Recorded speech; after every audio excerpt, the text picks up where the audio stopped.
Oke, kembali di channel Bukan Arsitek. Ini lumayan berbeda di video ini. Nah, ini saya memakai produk Durevol yang jenis casting. Teman-teman, selama ini saya kan memakai yang coating. Coating ada dua, milky, terus ada yang bening. Ada tiga ya coatingnya. Coatingnya ada yang khusus untuk flooring. Yang untuk flooring juga bagus, keras, luar biasa. Nah, yang ini kali saya memakai yang jenis casting. Casting itu yang bisa untuk ketebalan di atas 3 cm. Kemarin udah saya coba, nanti saya jelaskan di pertengahan video mengenai castingnya Durevol ini. Jadi teman-teman kalau yang mencari casting untuk ngecor river segala macam ya, yang tebel-tebel itu Durevol sudah punya. Oke, kita lanjut untuk membuat mejanya. Jadi ini meja ini sejenisnya river juga, cuman dalamnya itu mau tak puring dulu, mau tak tuang memakai jenis coating yang milky. Ini ya saya jelaskan dulu. Sebelumnya udah saya puring, motifnya seperti ini ya, kurang lebihnya kayak BOD. Terus saya memakai material batu sama pecahan resin gitu di beberapa titik nanti. Nah, untuk di bagian kosong ini supaya tidak transparan ke bawah, itu nanti saya puring seperti ini. Tapi puringnya agak berbeda ya, dia sedikit soft gitu biar ada kesan di tengahnya ini lebih menonjol di bagian tengahnya gitu. Nah, ini saya memakai kaca, puring memakai epoxy yang jenis coating milky. Nah, teman-teman banyak juga yang menanyain apakah di media kaca dia lengket. Sangat lengket banget, asal kacanya itu diamplas terlebih dahulu. Oke, nah kita lanjut ke proses membuat warna untuk di bagian sini ya. Tapi ini nanti setelah kering baru tak cor pakai yang jenis casting. Nah, ini saya sudah tuang satu paket, ini baru resinnya aja. Ini saya kasih hardinernya.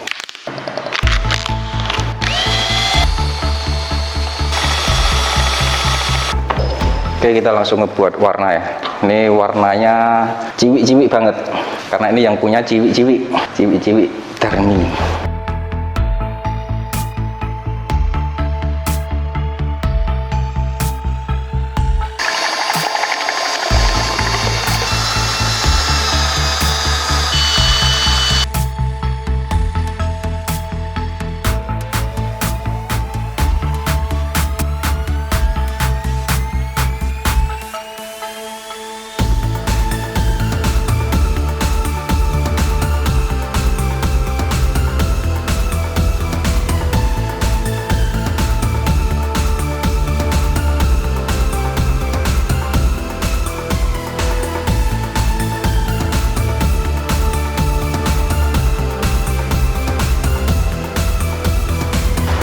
Ini udah tak campur, terus langsung dituangkan ke medianya.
Nah, oke, ini lapisan dalam ini untuk membuat motifnya udah selesai. Kita tunggu kering dulu. Nanti rencana mau tak kasih tambahan ornamen, batu-batunya gitu mau tak tambahin lagi, tapi nggak terlalu rame ya. Kalau terlalu rame kurang bagus nanti kesannya. Oke, nanti saya jelaskan epoxy jenis castingnya Durevol. Pokoknya jangan skip-skip.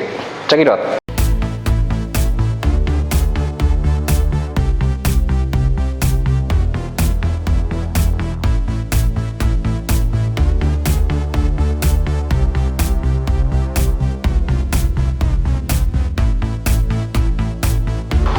Oke, ini udah kering di puringnya ya. Tadi tak susun batu. Ini inisialnya M, Mbak Misle. Jadi Mbak Misle ini pesen ke sini jauh-jauh dari Pondok Indah rumahnya. Ini tadi tak kasih tambahan ada ornamen batu. Ini batunya asli dari Ukraina, ini belinya. Supaya batunya ini nanti nggak kabur-kabur gitu. Nah ini nanti tak tuang beningan, kiranya batunya nanti nggak ngambang gitu ya, nggak mumbul-mumbul. Ini saya mau tuang dulu tipis-tipis. Tapi saya jelaskan dulu ya mengenai produk Durevol yang casting ini. Jadi yang jenis casting ini guys, kemarin saya udah uji coba. Castingnya ini levelnya udah depth casting, dan ini pertama kali di Indonesia dia mengeluarkan jenis depth casting ya. Depth casting itu ketebalannya bisa sampai 10 cm, dan ini ketebalan 12 cm. Terus saya udah tes juga memakai pigmen. Ini pigmennya pigmen metalik. Biasanya kalau pigmen metalik itu kalau casting biasa itu dia overhead pecah, gosong gitu pecahnya. Nah jadi caranya sangat gampang kalau ngetes epoxy yang jenisnya itu depth casting. Cukup memakai gelas, ketika nunggu gel temp atau nunggu pengeringannya itu disimpan di dalam lemari, karena semua jenis resin itu kan membutuhkan sirkulasi yang bagus. Tapi kalau memang dia klaimnya itu depth casting, sirkulasi udaranya nggak begitu bagus, dia nggak mau pecah, nggak mau overhead gitu. Nah ini kemarin saya tesnya itu tak tuang ke dalam gelas gede gitu ya,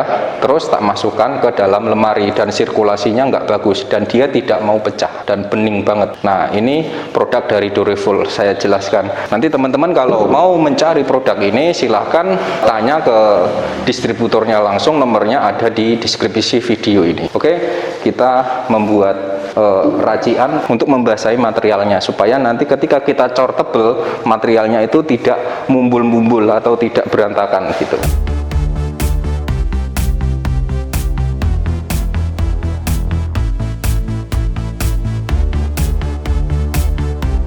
Oke, kita tuang di ini ya, deket-deket batunya gitu ya, nuangnya ya.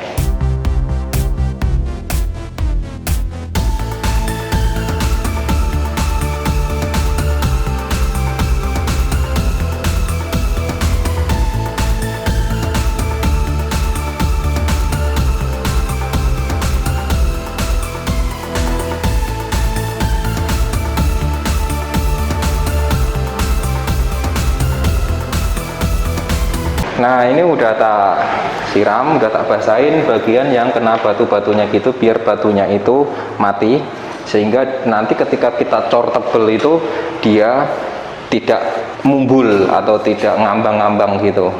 Nah ini mikrobubble-nya itu minim ya, kalau makin tebel dia ada mikrobubble-nya, cuman nggak begitu banyak. Cuman kalau dengan ketebalan 5 cm itu sekali cor dia nggak ada mikrobubble-nya gitu, nggak perlu pakai alat vakum camber lagi. Oke, kita lanjut ke tunggu pengeringannya, cekidot.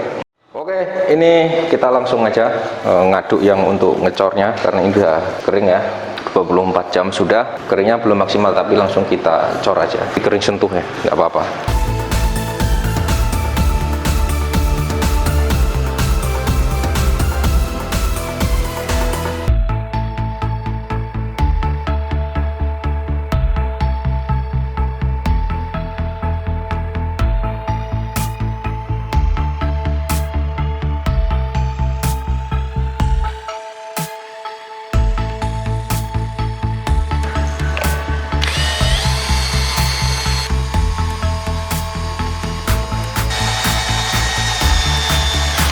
Oke, kita tuang aja langsung.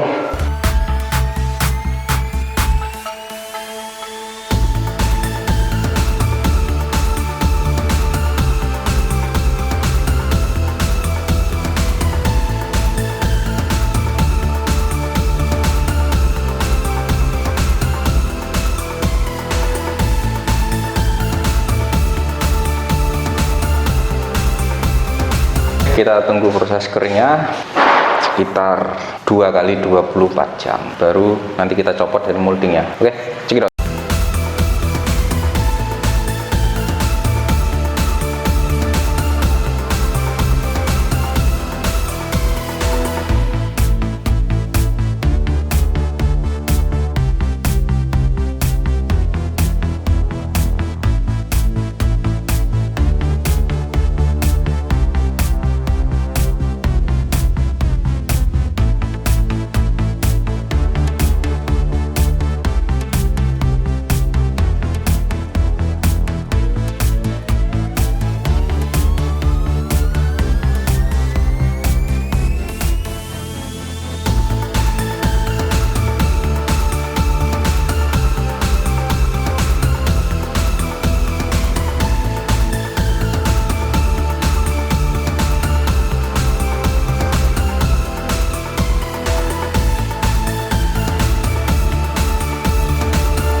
Dan ini meja pertama kali di Indonesia.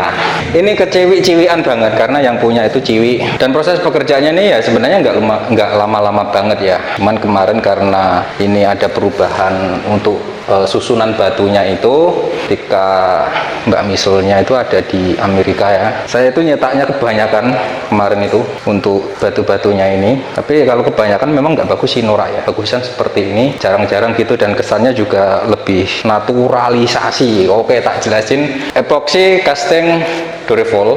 Jadi Durevol ini punya casting itu dua. Satunya deep casting, satunya casting biasa. Nah, kenapa ada deep casting dan ada casting? Nah, gini. Semua fungsinya untuk ngecor. Casting ya kalau menurut saya pribadi itu harus tanpa microbubble, dan ini tanpa microbubble. Tanpa alat vakum camber dia sudah tidak ada bubble dan langsung bening, auto bening gitu. Jadi teman-teman kalau membeli produk epoxy resin klaimnya casting, kalau misalkan masih ada microbubble-nya itu ya kalau menurut saya kurang bagus ya. Tapi kita tidak mendiskriminasi produk lain, tapi yang namanya casting itu spesifik untuk ngecor. Nah, perbedaan deep casting dan casting, kalau deep castingnya itu bisa ngecor sekali 5 cm ya, terendah itu bisa 10 cm juga bisa. Kalau castingnya ini saya memakai casting maksimal ketebalan ngecornya itu 2 cm, jangan lebih dari 2 cm. Nanti bisa permukaannya itu gelombang-gelombang. Nah ini juga gelombang-gelombang karena saya ngecornya itu di atas 2 cm. Kenapa harus ada deep casting dan casting? Gini, kalau deep casting itu biasanya kita ngecor sekaligus tapi tanpa efek, artinya kita tanpa membuat efek di dalamnya. Jadi ngecor itu polosan atau beningan gitu langsung sekali tuang. Tapi kalau casting biasanya dipakai untuk membentuk efek ya, main layer pertama dia membuat efek ombak lautan, terus nanti dikasih efek ombak-ombakan gitu, ada ikan, ada segala macam. Nah itu pakai casting. Nah cuman yang bener deep casting atau casting itu harus tanpa micro bubble. Kalau masih ada micro bubble-nya, kalau menurut saya pribadi belum layak dinamakan casting, tapi top coating. Kalau top coating itu maksimal ketebalannya 3 mili atau sampai 5 mili, dan itu pun biasanya untuk main dekoratif seperti video-video saya yang lain ya. Udah banyak di channel Bukan Arsitek ini mengulas dirty pouring atau dekoratif. Agak jelas sedikit ya mengenai epoxy yang saya pakai kali ini adalah jenisnya casting, karena tadi saya menjelaskan yang deep castingnya itu bisa ngecor dengan ketebalan 10 cm, dan itu Durevol juga punya. Tapi yang saya pakai untuk di meja ini saya memakai casting. Nah intinya nggak ada microbubble bening kayak di dalam kaca gitu. Saya juga akan share berapa modalnya saya membuat meja ini. Oke, kita hitung-hitungan. Untuk resinnya saya menghabiskan 20 paket atau sekitar 30 kg, karena satu paketnya itu isinya 1,5 kg. Dengan harga satu paketnya 325.000 plus ongkir ya, sampai di tempat saya itu 325.000 plus ongkir plus packing gitu. Kalau kita hitung ya 325.000 kalikan 20 itu biayanya untuk resinnya aja 6.500.000. Kemudian saya membuat mejanya ini memakai HMR. Kenapa saya memilih HMR? Karena HMR itu tahan air, kalau kena air tidak gelembung. Saya menghabiskan HMR itu 6 lembar dengan harga satu lembar 75.000 kali 6. Biaya untuk membuat kaki mejanya untuk bahan HMR-nya itu 450.000. Belum catnya ya, cat sama epoksinya, lemnya. Jadi saya untuk merakitnya itu menggabungkan HMR yang 3 mili supaya melengkung itu saya memakai epoksi Durevol yang milky untuk ngelem. Jadi total keseluruhan kurang lebihnya biaya kakinya itu 800.000. Itu untuk biaya modalnya ya, belum naganya. Jadi kalau saya membuat ini sekitaran 5 hari, artinya modal include dengan gaji saya itu satu hari, saya itu gajinya gede guys, 1 juta ya sehari, berarti 5 juta. Artinya modal yang saya keluarkan untuk membuat meja ini 6.500.000 tambah 5 juta tambah 800.000 sama dengan 12 juta 300. Oke, ya, jadi paham ya. Nah, untuk harga jualnya, saya menjual meja ini dengan harga hampir 25 juta. Dan teman-teman banyak juga yang nanya, berapa pasaran harga jual? Oke, saya jelaskan. Di dunia seni tidak ada harga pasaran, tidak ada harga patokan. Walaupun bahan yang kita pakai sama, si A, si B, si C bisa menjual harga yang berbeda-beda. Sebab beda orang, beda karya yang dihasilkan, kreativitas yang dihasilkan. Makanya karya seni itu tidak ada patokan harganya, tidak ada pasarannya gitu loh ya. Bedakan seni dengan produk pabrikasi. Kalau meja, yang namanya meja itu pabrik juga mengeluarkan produksi meja dengan harga standar umum. Tapi meja itu kalau kita berikan unsur seni itu berbeda cerita. Ada unsur seninya, itu terserah kita mau jual berapa, mau untung berapa. Dengan karya saya ini, orang mau membeli dengan keuntungan yang saya ambil itu ibarat kata 100%. Artinya ketika kita membuat sebuah karya makin bagus, makin indah, itu orang akan berani beli mahal, sebab nilai seni itu tidak ada patokan harganya gitu. Oke, tunggu video selanjutnya. Like, subscribe, jangan lupa bunyikan tombol lonceng guys. Ngikutin channel ini enggak bunyikan tombol lonceng ya ketinggalan video terbaru. Akhirnya ya pelolak-pelolok ya, kurang ngopi kayak di tempatnya Darmi gitu. Oke, saya rencana mau ngopi dulu di tempatnya Darmi, besok mau OTW ke Amsterdam, mau selfie sama Darmi ya. Tunggu video selanjutnya. Ciao.